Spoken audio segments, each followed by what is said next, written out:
What's up, super friends, and welcome to Comic Talk, the once a week segment on my channel where we get together and we talk about comics. My name is Brad, and I'll be your host.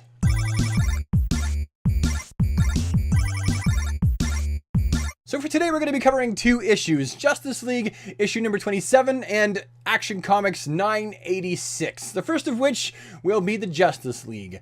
Now, just having a quick look at the covers that you could have gotten side by side, you can see that, again, both of these have pretty awesome cover art. This is the one that I got right here, but I'm happy with either cover that I would have received.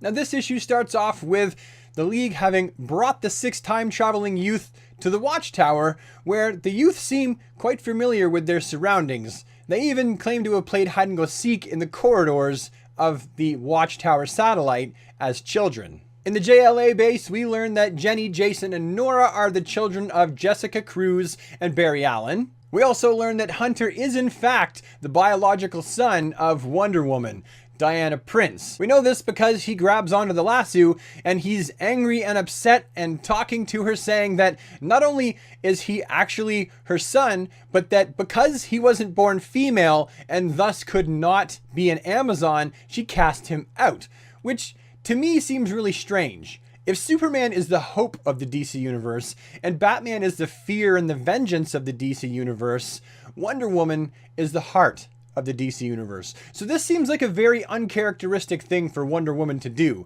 There must have been a reason for it.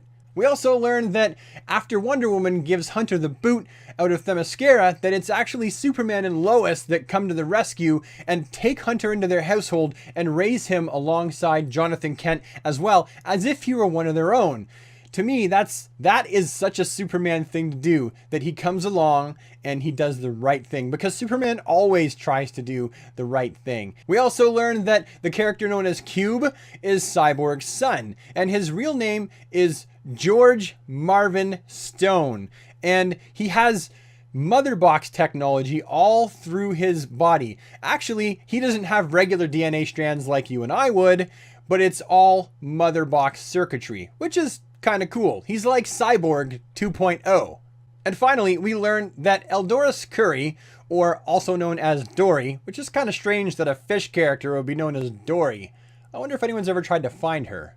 We find out that in her time, she sits upon the throne of Atlantis, and it is the last and only free nation on the planet. We also learned that as far as the distribution of the family superpowers from Barry and Jessica, we know that Nora has the speed and Jason and Jenny have the lantern power. Only they have all of the colors of the spectrum, be it green, blue, yellow, black, red, whichever, inside of them. So they have to be careful not to get too emotional, because things could go very, very bad for everyone within a who knows how many mile radius if they get too emotional. Like, can you say boom? We also go on to learn that Simon Baz doesn't have any of the children. None of these offspring are his, but he does actually go on to kill Sinestro and lead the Yellow Lantern Corps, which is unexpected, kind of cool, kind of scary, because Simon Baz actually does have a lot of doubts and a lot of inner fear.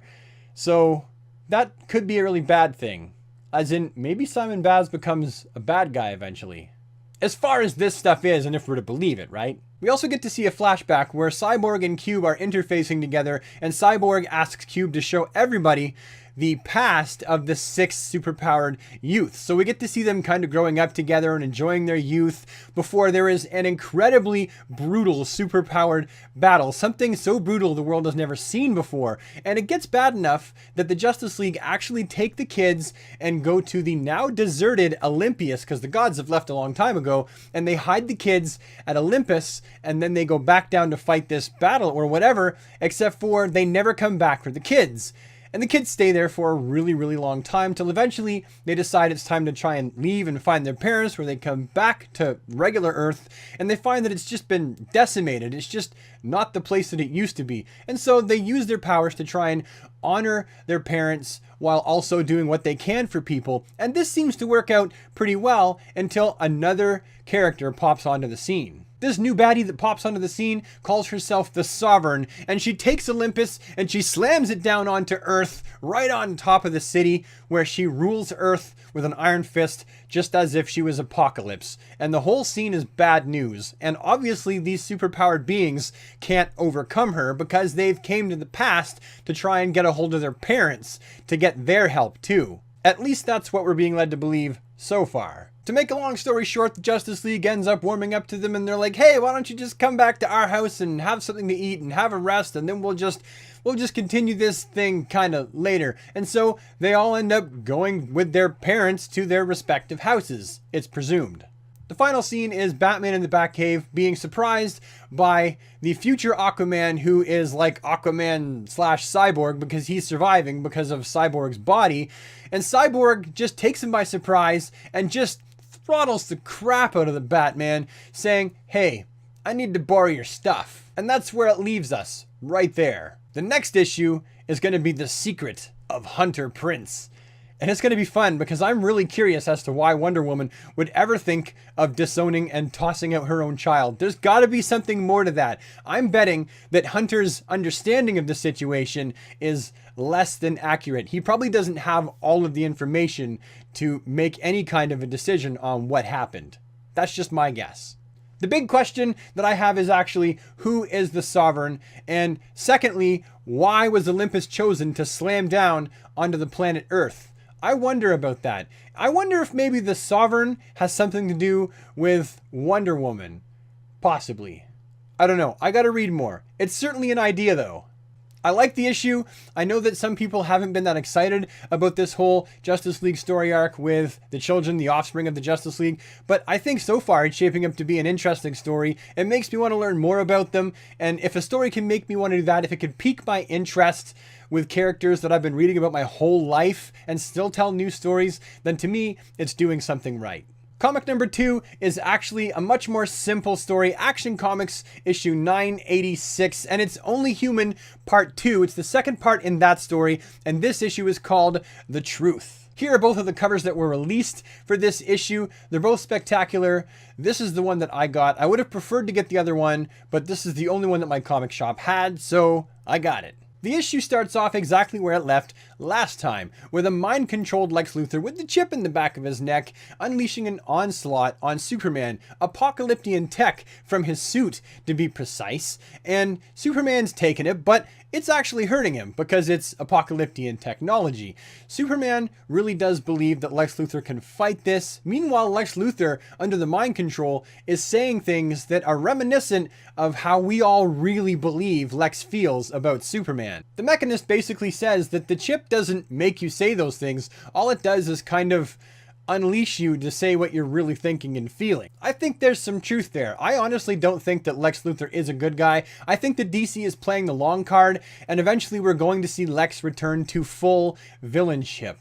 I think that's coming. The two trade blows for a while until Superman, who really honestly doesn't want to hurt Lex, decides to take Lex and fly him up into outer space just to buy himself some time and some space from what's going on down on the ground, where Superman begins to try and reason with Lex, and he's like, hey listen, that chip in your neck, it's actually designed to interact with humans and human DNA and not apocalyptic tech. It's a mind trick and it doesn't work on apocalyptic tech. Lex, you are the smartest man on the planet and I know that you can overcome this. Lex goes and rattles a bunch of stuff off. You don't get it. You're never going to get it. You're not human. You're never going to be human. You're like a god. Well, guess what? I'm the god. No! Now you can know how it feels to be inferior. And he fires some kryptonite darts at him. Superman gets most of them with his heat vision, but one makes it through, hits him, gives him a good blast, and down he goes to Earth. Lex collects himself and flies down and begins to unleash the full power of apocalyptic mother box tech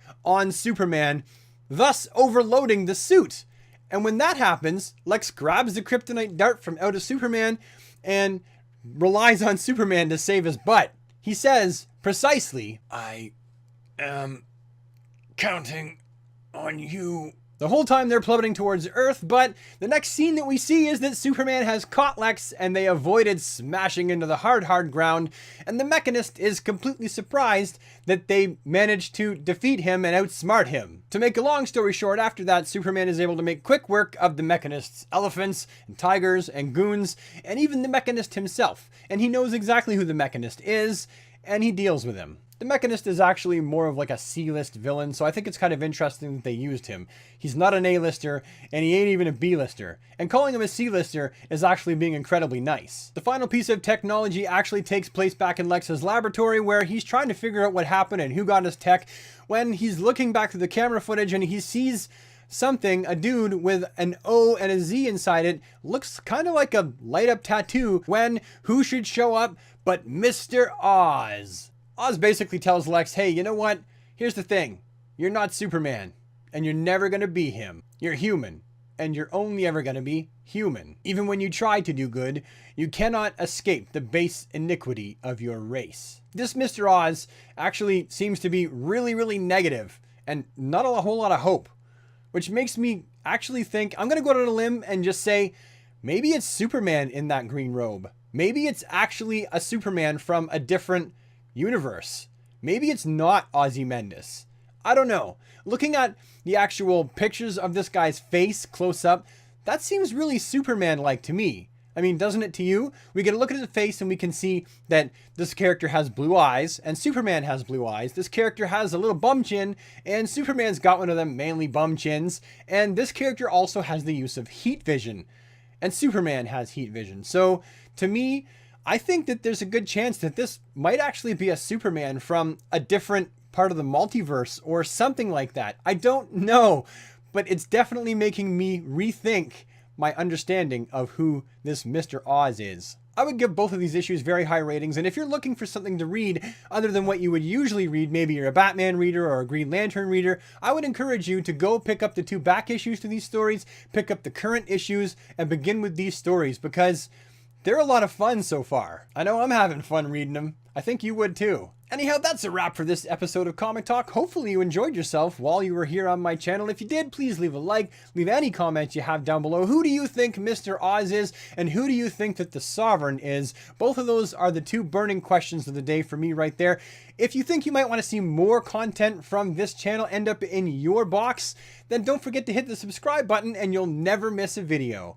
And until the next episode, I'll see you later.